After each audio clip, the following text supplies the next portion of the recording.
My wife falsely accused me of cheating based on one text message. What I did next saved our marriage, but nearly destroyed my soul. I came home from work expecting a normal Tuesday evening with my wife, but instead walked into an accusation that shattered everything I thought I knew about trust and marriage.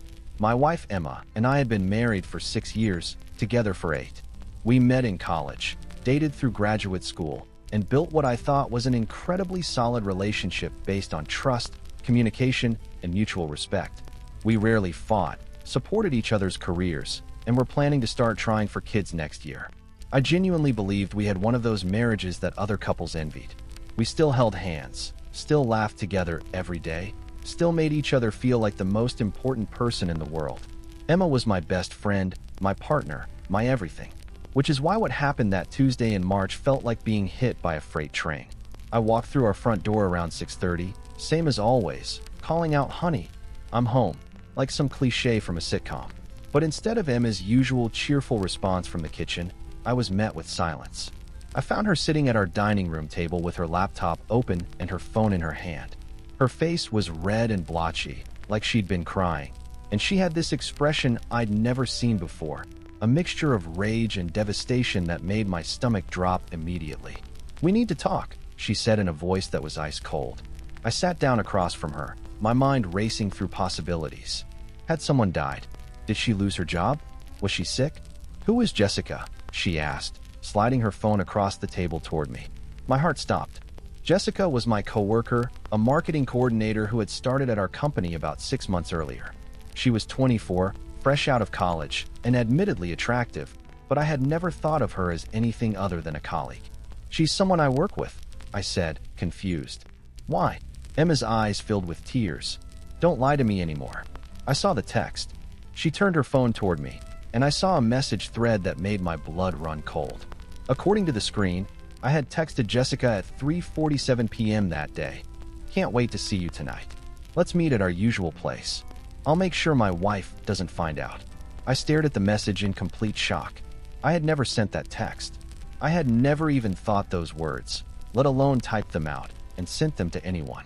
"Emma, I didn't send this," I said, reaching for her phone to look more closely at the message. She yanked the phone away from me. "Don't touch it. And don't lie to me." "I'm not lying. I have never sent a text like that to Jessica or anyone else. I don't know how that message got on your phone, but I didn't send it." Emma stood up from the table, her whole body shaking with anger. "Do you think I'm stupid? Do you think I would make this up?" I saw it with my own eyes. I was completely panicked. The message was right there on her phone, clearly showing my name and my phone number as the sender. But I knew with absolute certainty that I had never sent it. "Emma, please, let me see my phone. Let me show you my sent messages. I guarantee you that text isn't in my phone." She followed me to our bedroom, where my phone was charging on the nightstand. I opened my messages and showed her my conversation thread with Jessica. The last message I had sent to her was from 3 weeks earlier, asking about a project deadline. "See? The text you saw isn't in my phone. I never sent it." Emma looked at my phone, then at her phone, then back at my phone. I could see confusion starting to mix with the anger in her expression. "That doesn't prove anything," she said. "You could have deleted it. Why would I delete it from my phone, but somehow leave it visible on yours? That doesn't make any sense. I don't know how you did it, but I know what I saw." The next few hours were the worst of my life. Emma was convinced that I was having an affair with Jessica and that I was lying to her face about it. No matter what I said, no matter how much I protested my innocence, she wouldn't believe me. She demanded to know where I had been that afternoon, who I had talked to, what I had done every minute of the day. She went through my phone with a fine-tooth comb, looking for evidence of the affair she was convinced I was having. When she didn't find anything incriminating, she became even more convinced that I was just good at hiding it. "You're obviously very careful about covering your tracks," she said. "But you slipped up with that text, and now I know the truth." I tried explaining that someone could have spoofed my number, that there were apps that could make it look like a text came from someone else's phone. But Emma wasn't interested in technical explanations. "You're grasping at straws," she said. "Just admit what you did." By 10 o'clock that night, I was emotionally exhausted. Emma had decided to sleep in the guest room, and before she left our bedroom, she delivered the words that broke my heart completely. "I don't know who you are anymore," she said. "The man I married would never do this to me. The man I married would never lie to my face like this. I lay awake all night, staring at the ceiling and trying to figure out what the hell had happened. How had a text message I didn't send ended up on Emma's phone? Who would do something like this? And how was I going to prove my innocence when the evidence seemed to clearly show my guilt? The next morning, Emma was cold and distant. She had already called in sick to work and was sitting at the kitchen table with her laptop, clearly having spent the night researching something. "I've been looking into divorce lawyers," she announced without looking up from her screen. My heart shattered. "Emma, please don't do this. I didn't cheat on you. I would never cheat on you. That text message is fake somehow. Stop lying," she screamed, finally looking at me with eyes full of pain and anger. "Just stop lying. I can't take it anymore." That's when I made the decision that probably saved our marriage, but nearly destroyed me emotionally. I left, not permanently, and not because I was giving up on our relationship. I left because I could see that my presence was making everything worse. Every word I said to defend myself was making Emma more convinced that I was lying. Every attempt to prove my innocence was being interpreted as manipulation. I packed a bag and went to stay with my brother Mike, who lived about 20 minutes away. Before I left, I told Emma that I was going to give her some space to think, but that I loved her and would do whatever it took to prove my innocence and save our marriage. "The truth will come out eventually," I said. "And when it does, I hope you'll remember that I never stopped fighting for us." Emma didn't respond. She just watched me pack my bag with tears streaming down her face. The week I spent at Mike's house was the loneliest week of my life. I couldn't eat, couldn't sleep, couldn't concentrate on anything.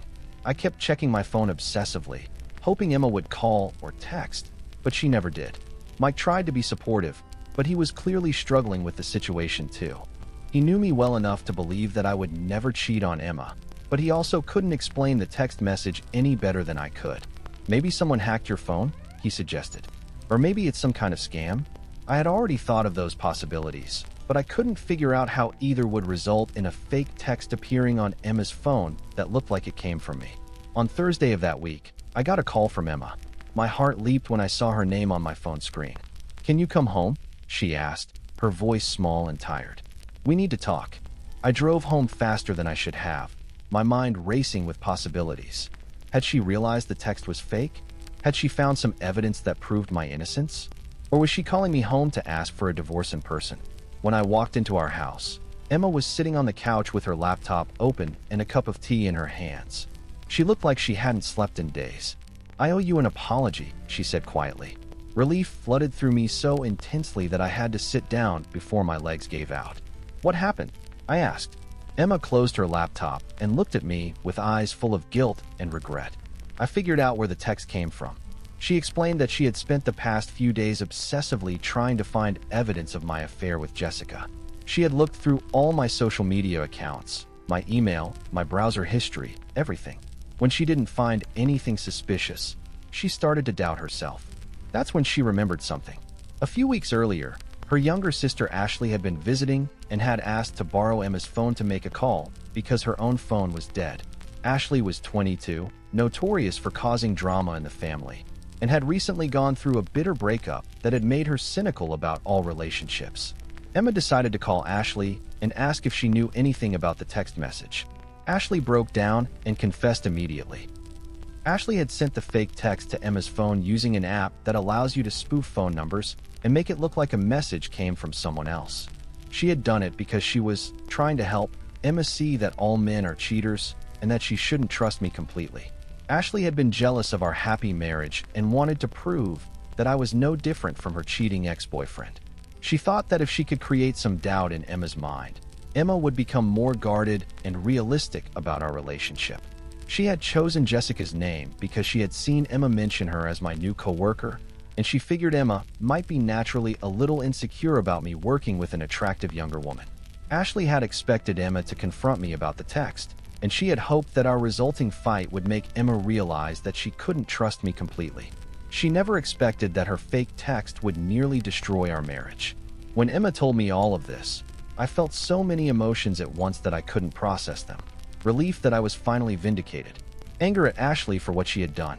Heartbreak that Emma had been so quick to believe the worst about me. Gratitude that the truth had finally come out.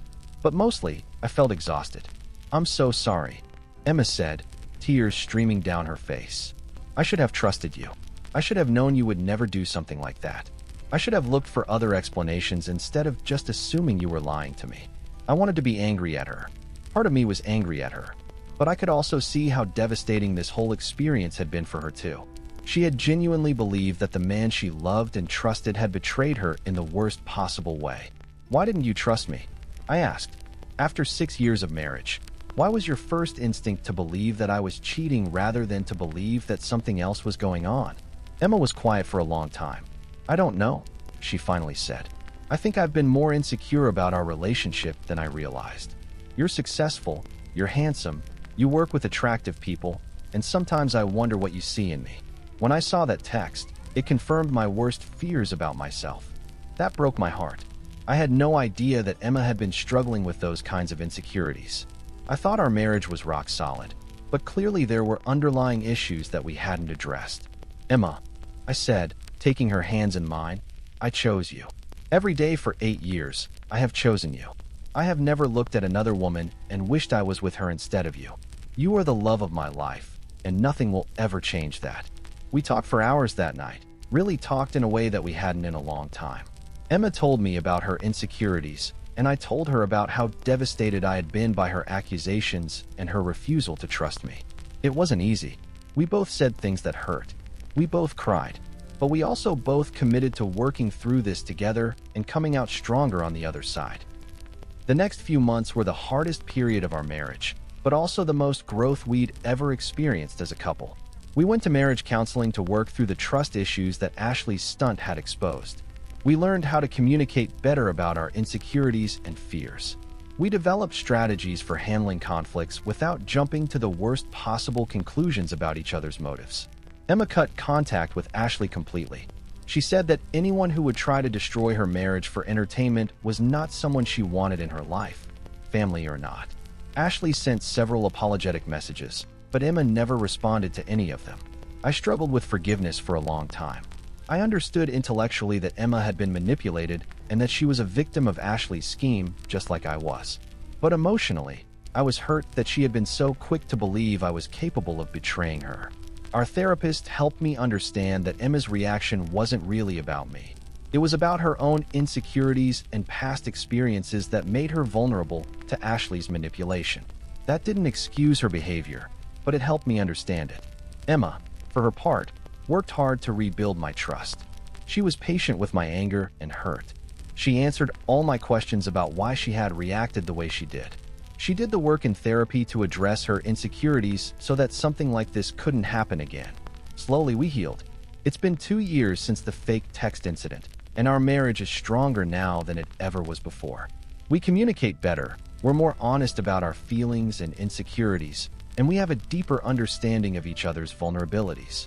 We also have better boundaries with family members who might try to interfere in our relationship. Emma has reconciled with Ashley to some degree, but Ashley is not welcome in our home and is not privy to details about our marriage. The experience taught us both that trust is fragile and that it requires constant nurturing and protection. It also taught us that love alone isn't enough to sustain a marriage. You also need communication, respect, and the benefit of the doubt when conflicts arise. Looking back, I'm almost grateful that Ashley's scheme happened when it did. It exposed weaknesses in our relationship that we might not have discovered otherwise, and it forced us to do the hard work of building a stronger foundation for our marriage. Emma and I are planning to start trying for kids later this year. We both feel confident now that our relationship can withstand whatever challenges parenthood might bring, because we've already survived something that could have easily destroyed us. The fake text that nearly ended our marriage ultimately made our marriage unbreakable. Sometimes the worst things that happen to us end up being the catalyst for the best changes in our lives.